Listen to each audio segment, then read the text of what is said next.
The three ships from Earth moved slowly through space toward the massive station called Nexus Prime. Commander Jake Sullivan stood on the bridge of the ESS Liberty and watched the alien station grow larger on his screen. It was huge, much bigger than anything humans had ever built. Strange lights blinked across its surface and ships from dozens of different worlds docked at its many ports.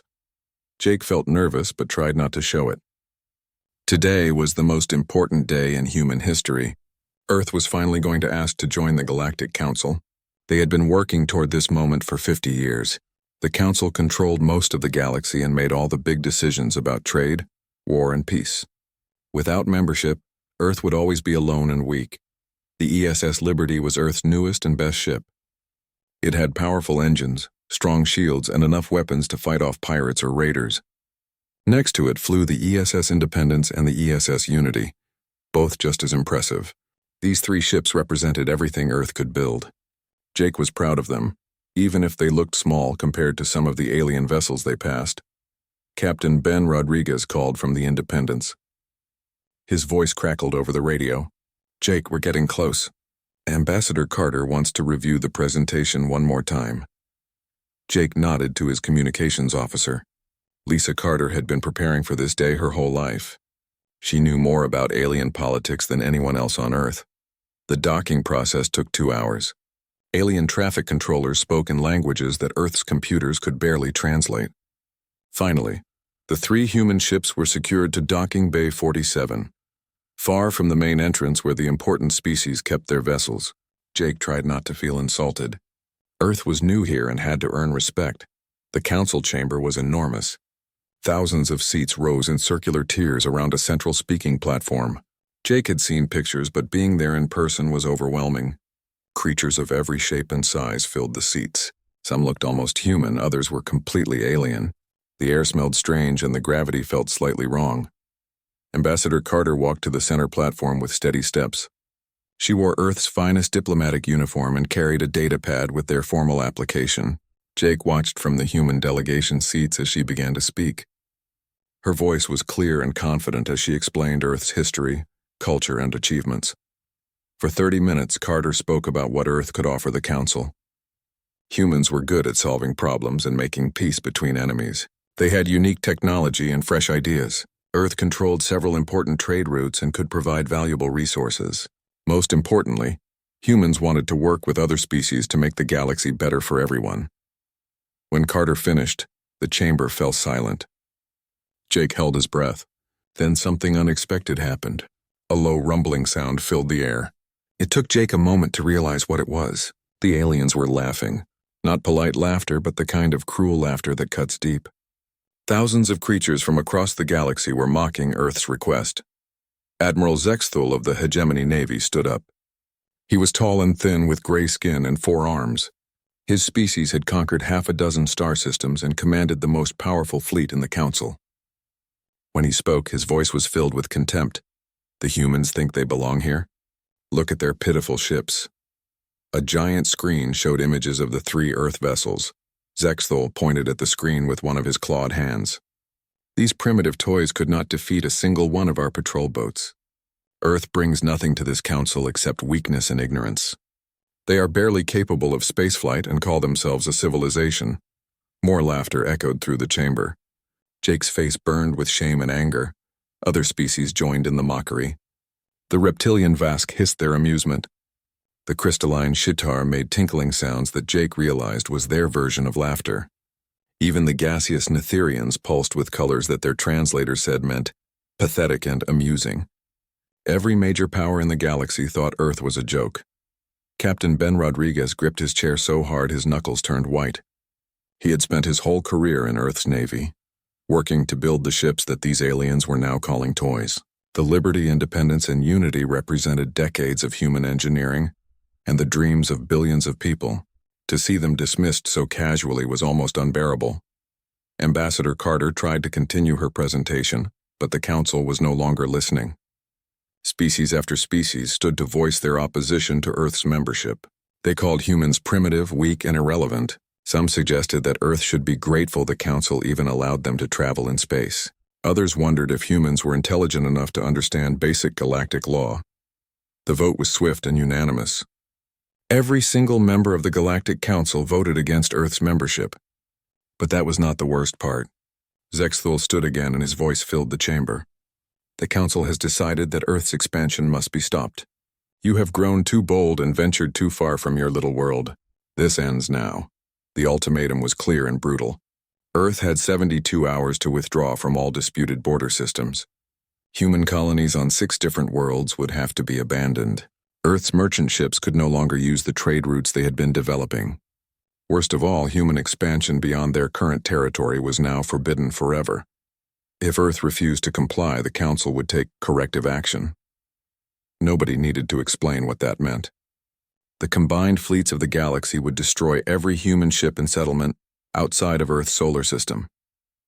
Billions of people would die and human civilization would be trapped on one small world for the rest of history.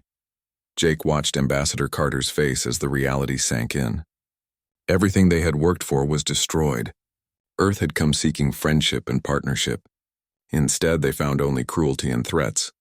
The galaxy's message was clear. Humans were not welcome among the stars. They were too weak to matter and too primitive to respect. The journey back to the docking bay felt like a funeral march. Human diplomats walked in stunned silence while alien species celebrated their victory. Some even applauded as the human delegation passed. Jake had never felt so humiliated in his life. Earth's greatest achievement had become its greatest shame. As the 3 ships undocked from Nexus Prime, Jake looked back at the massive station one last time. The aliens there believed they had just put Earth in its place.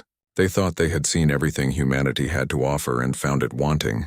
They were convinced that Earth would submit to their demands like a beaten dog. But Jake knew something they did not. The ships they had mocked were not Earth's real fleet. They were not even close. Admiral Kate Morrison sat in her office deep beneath the surface of the moon. The walls around her were made of solid rock and steel, hidden 3 kilometers underground where no alien spy satellite could find them. On her desk, multiple screens showed the humiliating footage from Nexus Prime. She watched Ambassador Carter being mocked and felt her anger grow with each passing moment. Morrison was 55, years old and had spent her entire career preparing for this day. As Supreme Commander of Earth's Defense Force, she knew secrets that only a handful of people shared. The ships the aliens had laughed at were never meant to be Earth's real military. They were diplomatic vessels designed to look respectable but not threatening. The real Earth fleet was something else entirely. She pressed a button on her desk and the room's lights dimmed. The main screen showed a map of the solar system, but not the version that alien visitors ever saw. This map revealed the truth. Hidden bases dotted the asteroid belt like deadly flowers. Secret shipyards operated in the shadows of Jupiter's moons. Weapon platforms disguised as mining stations protected every major trade route. For over 200 years, Earth had been preparing for this moment. Human leaders remembered the old lessons from their planet's violent history. Never show your enemy your true strength until you have no choice. Keep your best weapons hidden until the moment you need them. Let others underestimate you while you prepare for war. Morrison activated her secure communication system. The transmitter was powerful enough to reach every corner of human space instantly, but its signals were hidden inside normal radio traffic. To alien listeners, it would sound like ordinary ship-to-ship chatter. Only human receivers would decode the real message hidden within. "This is Phoenix Base to all stations," Morrison said quietly into her microphone. "Authorization Alpha 77. Operation Sleeping Giant is now active. Repeat, Sleeping Giant is active. Begin Phase 1 immediately." Around the solar system, receivers picked up her words and began relaying them to secret installations that had waited decades for this moment. On Titan, Colonel Ryan Hayes received the message while pretending to inspect a mining operation. The facility appeared to be extracting methane from the moon's atmosphere, but that was just a cover story. Beneath the fake mining equipment lay the most advanced shipyard in human space. Massive assembly bays held vessels that made the diplomatic ships look like toys. Hayes walked to a hidden elevator and descended 50 floors into Titan's interior. The main construction bay was enormous, easily the size of a small city. Dozens of ships floated in various stages of completion. Some were sleek destroyers designed for speed and stealth. Others were massive dreadnoughts armed with weapons that could crack planets. All of them had been built in complete secrecy. "Attention all personnel." Hayes announced over the facility's communication system. "This is not a drill. Begin final launch preparations for all completed vessels. Primary objectives are now in effect." Throughout the shipyard, thousands of workers dropped their disguises and revealed themselves as Earth's most elite military personnel. The miners and technicians had always been soldiers. Dr. Elena Rodriguez worked in a laboratory hidden inside an asteroid that official records claimed was empty space. She was Ben's sister and one of Earth's greatest weapons designers. For 30 years, she had been developing technology that would give humans an edge against superior alien numbers. Today, all her work would finally be tested in real combat. Elena's weapons were unlike anything the galaxy had ever seen. While alien species focused on energy shields and plasma cannons, humans had taken a different approach. They built weapons that could adapt to any defense, armor that learned from each attack, and ships that could repair themselves in the middle of battle. Earth's military doctrine was simple: be unpredictable and never fight fair. Across the solar system, similar scenes played out at dozens of hidden facilities. Mars Defense Command revealed weapon platforms that had posed as weather monitoring stations for decades. The Europa Research Station opened massive hangar doors to release fighter squadrons that had been secretly training in the moon's underground oceans. Even Earth's own moon began deploying orbital defense networks that no alien scout had ever detected. Meanwhile, the Council fleets were gathering at the edge of human space. Admiral Zexthul commanded over 200 ships from 6 different species. He was confident that this would be the easiest military operation in galactic history. The humans had shown their best ships at Nexus Prime, and they were pathetic. This would be less a battle than an extermination. Zexthul broadcast a message toward Earth that was picked up by every human communication station. His 4-armed image appeared on screens across the planet. "People of Earth, your leaders have made a foolish choice. We offered you mercy and you rejected it. Now you will face the consequences of your arrogance. Surrender immediately and your species will be allowed to live as servants." The message continued with threats and demands. Earth had 6 hours to submit or face total destruction. All human ships must surrender without fighting. All colonies must accept Council occupation forces. Earth itself would be placed under alien administration to ensure it never again challenged galactic order. Humans would have the privilege of serving their betters for the rest of history. Morrison watched the alien admiral's arrogant speech and smiled for the first time in days. Zexthul was so certain of victory that he had not even bothered to scout human space properly. His sensors showed only the obvious installations that Earth wanted him to see. The real defenses remained completely hidden, waiting for the perfect moment to strike. The Council fleets began moving toward Earth's outer colonies. They expected to face desperate resistance from outdated ships and poorly trained crews. Instead, they were about to encounter the most dangerous military force in galactic history. Humans had spent centuries perfecting the art of war while other species grew soft and complacent. Morrison stood and walked to the large window that looked out over the Luna Command Center's main operations floor. Hundreds of officers worked at stations monitoring every aspect of human space. These people had trained their entire lives for this moment. They knew that Earth's survival depended on their performance in the coming hours. "Attention all stations," Morrison announced. "This is Admiral Morrison. The aliens think they know what we are capable of. They are about to learn how wrong they are. Today we show the galaxy what happens when you mistake human restraint for weakness. Today we reveal what Earth has really been building all these years." Around the solar system, hidden bases acknowledged her command. Ships that had waited in darkness for decades began powering up their engines. Weapon systems that had never been tested in real combat charged to full power. The greatest deception in human history was about to end, and the galaxy would never be the same. Morrison looked at the tactical display one more time. The Council fleets were 3 hours away from the first human colony. They thought they were hunting sheep, but they were actually walking into a trap that had been 2 centuries in the making. Earth's real fleet was about to deploy, and the galaxy was about to learn what humans did when diplomacy failed. The first sign that something was wrong came from the Council fleet's long-range sensors. Admiral Zexthul stood on the bridge of his flagship, watching his tactical officer's confused expression. Lieutenant Kevtar was one of the best sensor operators in the Hegemony Navy, but now he looked completely baffled by what his instruments were telling him. "Sir, I'm detecting massive energy signatures throughout the human solar system, Kevtar reported. These readings are impossible. My sensors show hundreds of large vessels where our intelligence said there was only empty space. Zexthul walked over to examine the displays himself. The readings made no sense. How could an entire fleet appear from nowhere? The answer came as shimmering fields of energy began to fade across human space. Cloaking systems that had hidden Earth's true military installations for decades suddenly deactivated. What the Council had believed was barren asteroid fields and empty space suddenly revealed massive shipyards, weapon platforms, and fleets of warships that dwarfed anything they had ever seen. The ESS Retribution emerged from the shadow of Jupiter, like a mountain rising from the sea. Admiral Morrison's flagship stretched nearly 3 kilometers from bow to stern, its hull bristling with weapon systems that defied easy classification. The ship was so large that it had its own gravity generators and could carry a crew of 50,000. Next to it, the Council's largest dreadnoughts looked like escort fighters. Captain Nathan Cross stood at the Retribution's tactical station, coordinating with similar vessels emerging throughout the system. The Devastator uncloaked near Saturn, its experimental weapons already charging for combat.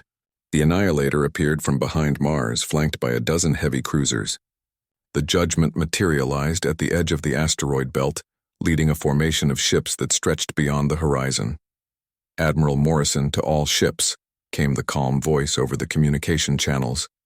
Execute deployment pattern Alpha 7. All vessels are weapons free. Show them what Earth has really been building.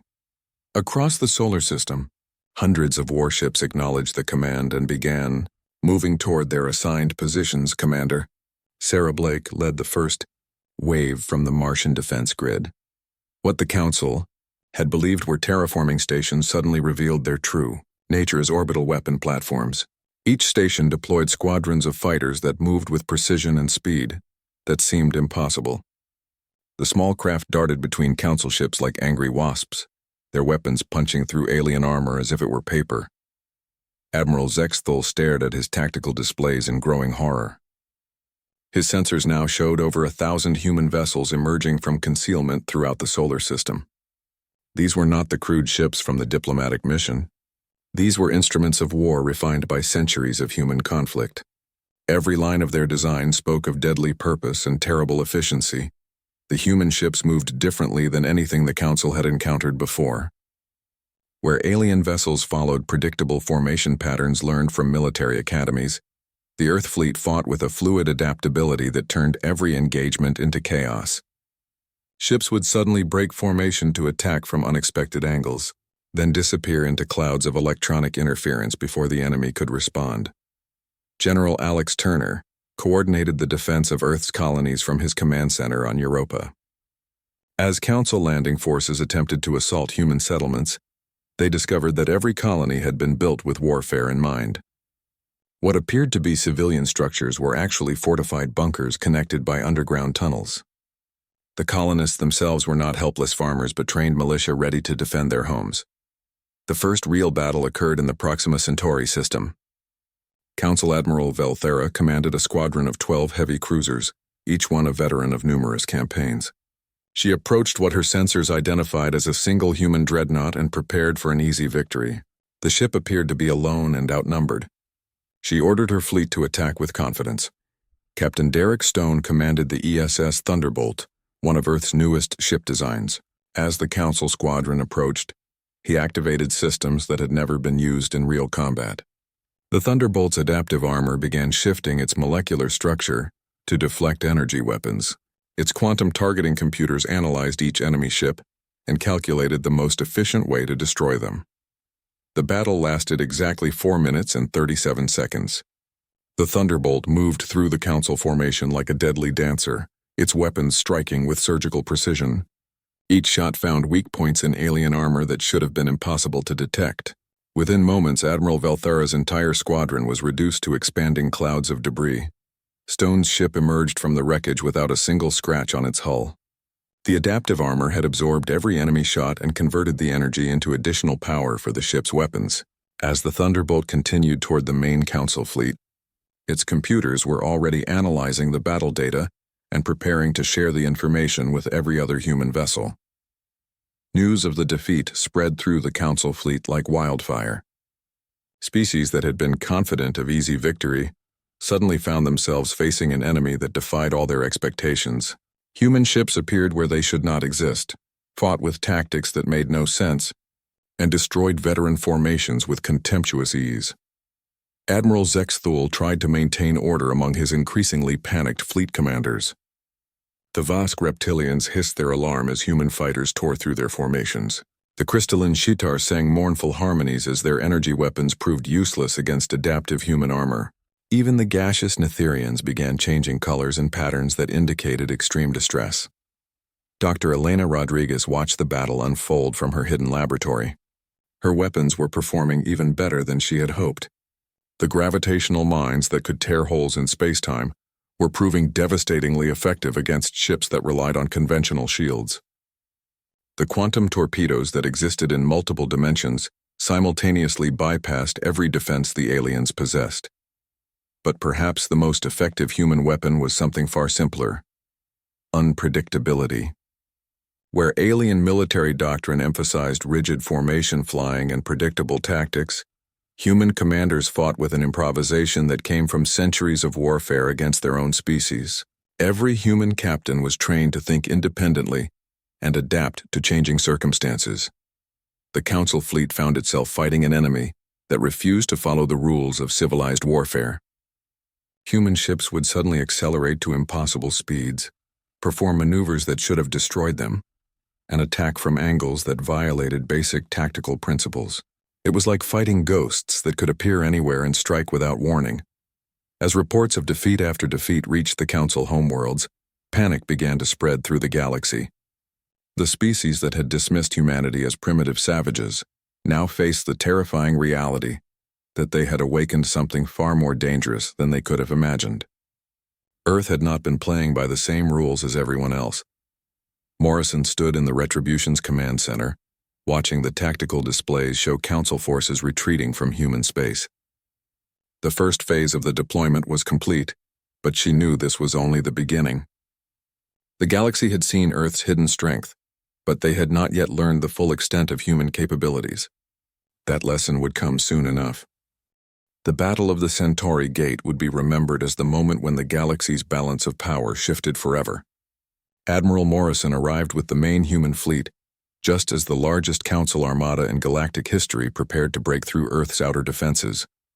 Over 3,000 alien ships from 12 different species had gathered for what they believed would be the final assault on human civilization.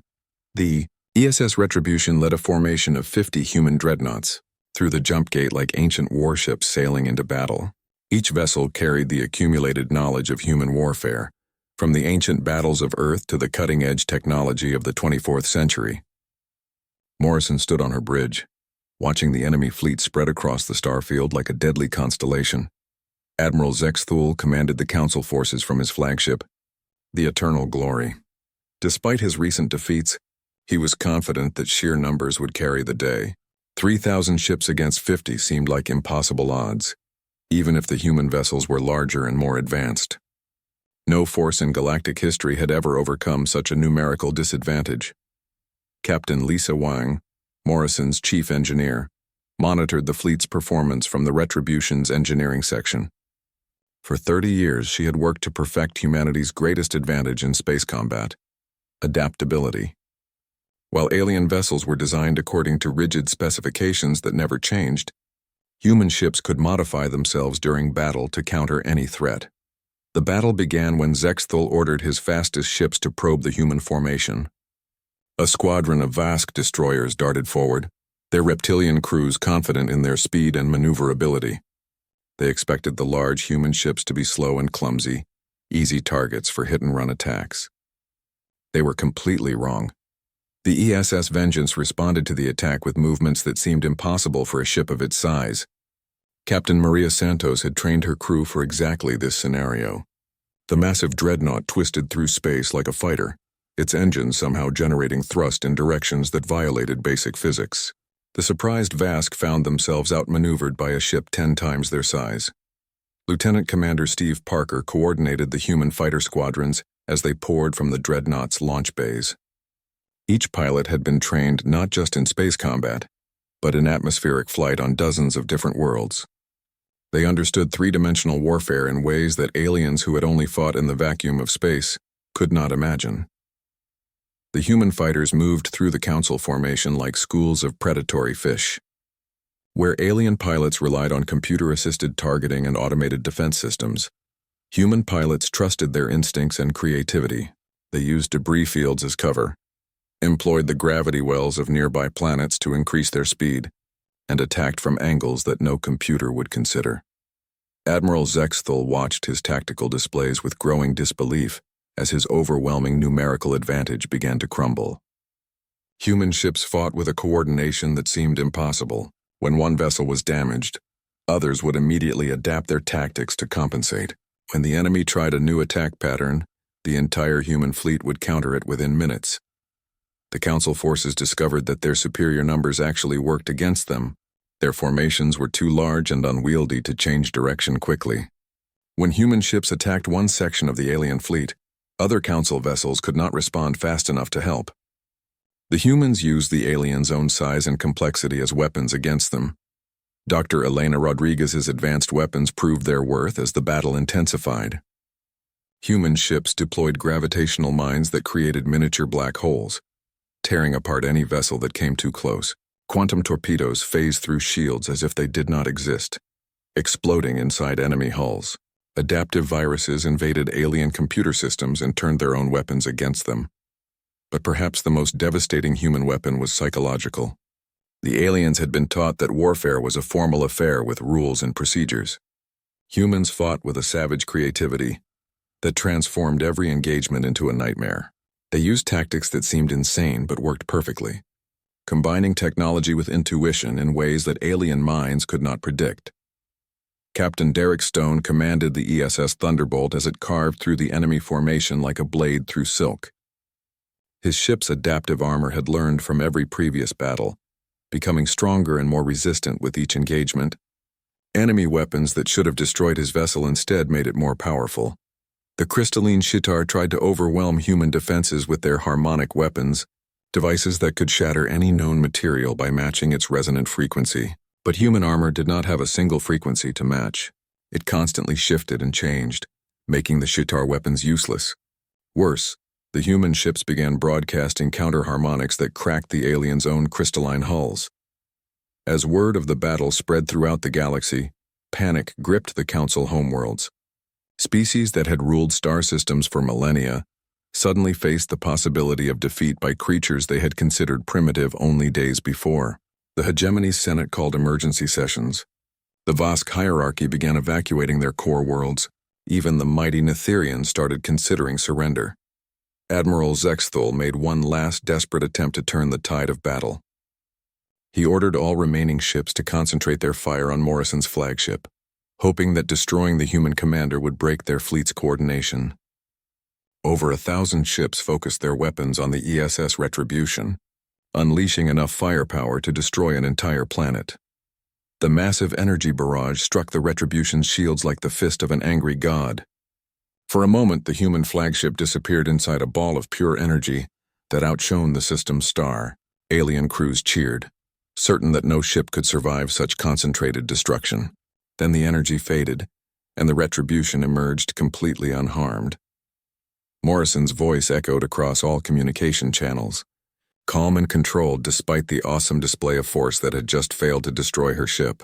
Admiral Zexthal, you have seen what happens when you attack humanity with half measures and arrogance. Now you will learn what happens when you threaten our survival. All ships execute final protocol. The human fleet suddenly changed formation, spreading out across the battlefield like the fingers of a grasping hand. Each dreadnought began charging weapons that had never been used in combat before. The space around them twisted and warped as forces beyond normal understanding prepared to unleash themselves upon the Council fleet. What followed could barely be called a battle.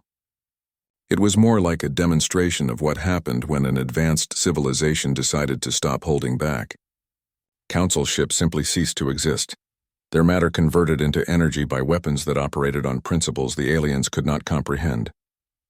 In less than an hour, 3,000 enemy vessels had been reduced to atoms. Admiral Zexthul found himself alone on his crippled flagship, surrounded by the wreckage of what had once been the most powerful fleet in galactic history. Morrison's face appeared on his communication screen, her expression neither angry nor triumphant, just tired. "This is what you brought upon yourselves," she said quietly. "Earth never wanted this war, but we were prepared for it nonetheless." 3 months after the Battle of the Centauri Gate, Admiral Morrison stood in the same chamber where humanity had once been mocked and dismissed. The Galactic Council, what remained of it, sat in stunned silence as she presented Earth's terms for ending the war. The roles had reversed completely, and everyone in the room knew it. The chamber itself showed the signs of recent conflict. Scorch marks on the walls told the story of the brief but violent uprising that had followed news of the Council fleet's destruction. Several species had tried to blame each other for the disaster, leading to fighting that had damaged the ancient meeting place. Now the survivors watched Morrison with a mixture of fear and desperate hope. Representatives of the former Galactic Council, Morrison began, her voice carrying easily through the vast space. "Earth did not seek this conflict. We came here seeking friendship and partnership. Instead, you offered us mockery and threats. You forced us to reveal capabilities we had hoped never to use. Now we must all live with the consequences of your choices." The human admiral paused and looked around the chamber. Where once thousands of delegates had filled the seats, now only a few hundred remained. Many species had recalled their ambassadors after the destruction of their fleets. Others had simply fled rather than face the possibility of further human retaliation. The mighty council had become a shadow of its former self. "Earth has no interest in joining your council," Morrison continued. "We are establishing our own alliance, the Terran Federation. Any species that wishes to join us will be welcomed as equals, judged not by their military power or the size of their fleets, but by their commitment to peace, cooperation, and mutual respect. Those who prefer to maintain the old system are free to do so within their own borders." Captain Jake Sullivan, now promoted to admiral after the diplomatic disaster, served as Earth's new representative to the restructured galaxy. The same species that had once laughed at human ships now competed desperately for trade agreements and defense pacts. The diplomatic vessels that had been mocked were now seen as symbols of human restraint and wisdom. Sullivan watched as delegates from dozens of species lined up to request private meetings with the human delegation. The Altarians wanted protection from their aggressive neighbors. The Centauri Collective sought access to human technology. Even some of the smaller council species were quietly exploring the possibility of switching sides entirely. The transformation was remarkable and complete. Species that had dismissed humanity as primitive now studied human culture and history with desperate intensity. Universities across the galaxy began offering courses in human languages, philosophy, and military doctrine. What had once been considered the backward ramblings of a minor species was now treated as wisdom from a master civilization. Admiral Zexthul approached Morrison after the formal session ended. The once proud hegemony commander looked aged and broken, his forearms hanging limply at his sides. He was one of the few council military leaders to survive the war, and the experience had changed him completely. His arrogant confidence had been replaced by haunted uncertainty. "Admiral Morrison," Zexthul said quietly, his voice barely above a whisper, "I must ask you something that has tormented me since our defeat. Your species possessed this power all along. Your ships, your weapons, your tactical abilities, they were hidden but ready. Why did you pretend to be weak? Why not simply demonstrate your strength from the beginning?" Morrison studied the alien commander for a long moment before answering. Her response would become one of the most quoted statements in galactic history, recorded and transmitted across thousands of worlds. "Because we hoped we would never need to use it, Admiral. Every weapon we built, every ship we constructed, every soldier we trained, it was all preparation for a war we prayed would never come." She continued, her voice growing stronger. "Humans learned long ago that the best way to avoid war is to be so prepared for it that your enemies choose peace instead. We showed you our diplomatic fleet because we wanted you to see us as partners, not threats. You forced us to reveal our true capabilities, and now the galaxy has seen what humans do when diplomacy fails." Zexthul nodded slowly, understanding finally dawning in his alien features. "You were never the sheep we thought you were. You were wolves pretending to be sheep, hoping we would be wise enough not to attack the flock." Morrison's expression softened slightly. "We were shepherds, Admiral. We only became wolves when you threatened what we protected." The weeks that followed saw a complete reorganization of galactic politics. The Terran Federation grew rapidly as species flocked to join an alliance based on merit, rather than military supremacy. Human colonies that had once faced abandonment under Council threats now became centers of interspecies cooperation and trade. Captain Ben Rodriguez, now commanding a new class of human ships designed for exploration rather than war, led the first joint human-alien expedition to the Galactic Rim. Species that had once been enemies worked side by side with human crews, learning that cooperation produced far better results than domination ever could. Dr. Elena Rodriguez found herself in the unexpected position of teaching defensive warfare to former enemies. Her weapons laboratories were converted into research centers where human and alien scientists worked together to develop technology for peaceful purposes. The same creativity that had produced devastating weapons now focused on healing the galaxy's wounds. Earth itself became a pilgrimage destination for species across the galaxy. Alien visitors came to study the world that had produced such unexpected warriors and wise leaders. They found a planet that celebrated diversity, encouraged innovation, and taught its children that strength without wisdom was merely brutality. The old council structures slowly collapsed as member species either joined the Terran Federation or retreated into isolation. Those who chose isolation were left alone, as Morrison had promised. Humanity had no interest in conquest or empire. They had achieved exactly what they wanted, a galaxy where differences were celebrated rather than mocked. Ambassador Lisa Carter, now Earth's senior diplomatic officer, established the new protocols for interspecies relations. The Federation operated on principles that the old council had never understood. That diversity made civilization stronger, that cooperation achieved more than competition, and that respect had to be earned rather than demanded. Years passed, and the galaxy slowly healed from the wounds of the brief but decisive war. Trade flourished between Federation worlds. Scientific discoveries accelerated as different species shared their knowledge freely. Art and culture blossomed as barriers between civilizations fell away.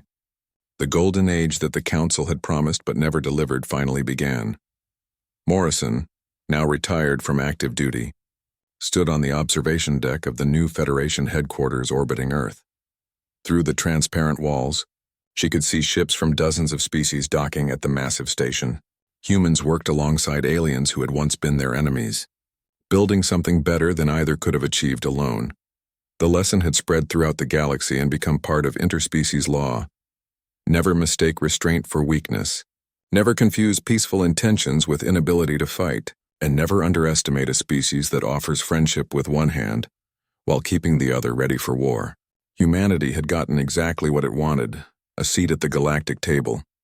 They had just needed to build their own table first.